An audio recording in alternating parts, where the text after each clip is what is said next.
Tenterfield looks like a quiet country town, but it helped create a nation and inspired one of Australia's most famous songs.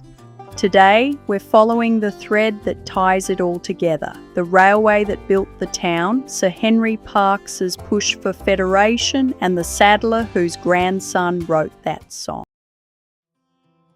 Tenterfield, situated on the New England Highway, is approximately 3 hours southwest of Brisbane and 8.5 hours north of Sydney. It is often a town that travellers pass through on their way to other destinations. If you decide to visit Tenterfield, make sure to take a walk along Rouse Street, the town's main street. This street is notable for its impressive architecture from the late 19th and early 20th centuries, and it offers a great opportunity to explore and discover 38 heritage-listed sites. You can find maps detailing the Heritage Walk at the Visitor Centre.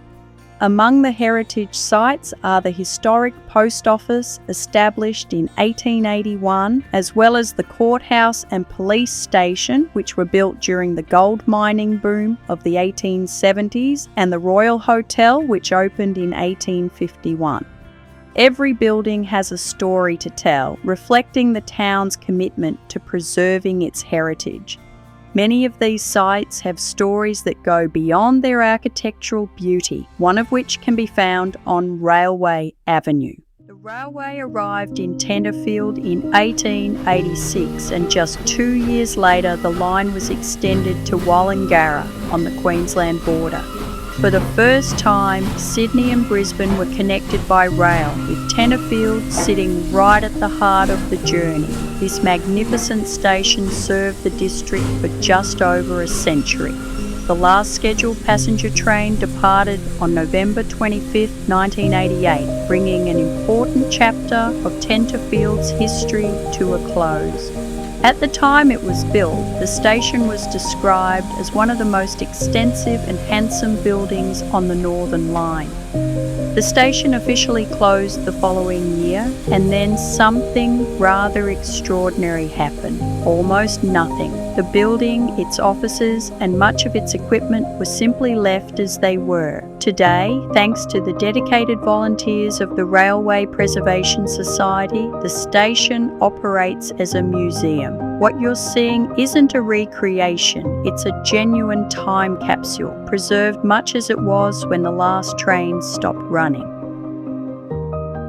Over the years, the Preservation Society has carefully restored and added several pieces of historic rolling stock. One of the highlights is Rail Motor Set 622, part of a fleet that operated across New South Wales from the 1960s until 2007. Another favourite is Tilly, the little tank engine built in 1912 and originally bought by the Water Board before being sold in 1921.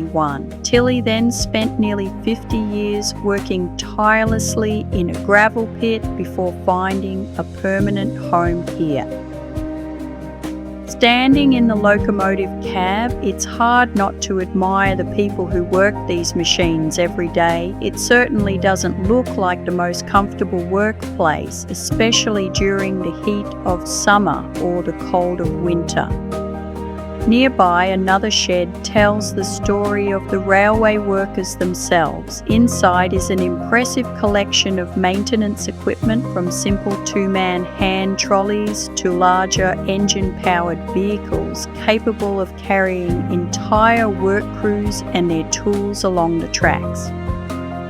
But the railway brought much more than trains. It brought prosperity. The arrival of the railway transformed Tenterfield into a thriving regional centre, and the wealth it generated helped build many of the grand buildings you've already seen along Rouse Street, including the post office, the courthouse, and the town's impressive hotels. And just a little further up the road, that same prosperity helped create one of Tenterfield's finest private homes, a place with a remarkable story of its own. Stannum House stands as Tenterfield's most magnificent Victorian residence, completed in 1888, the same year the railway reached the Queensland border. It was constructed by a mining entrepreneur during the height of the town's prosperity. The arrival of the railway not only spurred the development of civic institutions, but also contributed to the creation of private wealth. This newfound prosperity instilled confidence in the town, which boasted only a few thousand residents, and allowed it to host a future Prime Minister. The venue selected was the School of Arts building, founded in the 1870s as a working men's institute. The School of Arts served as a place for lectures, debates, and learning. Today, it still houses the Shire Library. However, on October 24, 1889, this building hosted a speech that would change the course of Australia. Sir Henry Parkes, a 5-time Premier of New South Wales, delivered a remarkable speech in this hall that advocated for an idea that seemed almost impossible at the time: the unification of the 6 separate British colonies. Each colony had its own government, tariffs, railway gauges and armies, but Parkes argued that they should come together to form one nation. This speech became known as the Tenterfield Oration and was so significant that the very next morning, the Sydney Morning Herald reported on it. Just 11 years later, his vision helped to create a nation. Parkes was also a railway builder, which is fitting for a town that was developed by railways. The ceremonial wheelbarrow he used to turn the first sod for the construction of Sydney's railway is part of the collection here. Parkes was a man who built railways in a town built by railways, advocating for a nation formed from colonies. Building still serves its original purpose as a community space. The library operates here, films are screened here, and a man named George Woolnough worked just a 5-minute walk away for 52 years. His grandson even wrote a song about him. Interestingly, one of the most famous songs ever written about an Australian town isn't about Sydney or Melbourne. It's about Tenterfield, a small country town brought to life in music by the grandson of a saddler. For more than 50 years, George Woolnough operated his saddlery right here in Tenterfield. Leather, iron, and patience were the essential elements of the craft that kept the town's horses on the road and the community moving forward. Every buckle and every stitch represented a working man's art. The shop on High Street was more than just a workplace. It served as a quiet community hub. Locals and legends, including bush poet Banjo Patterson, would visit regularly.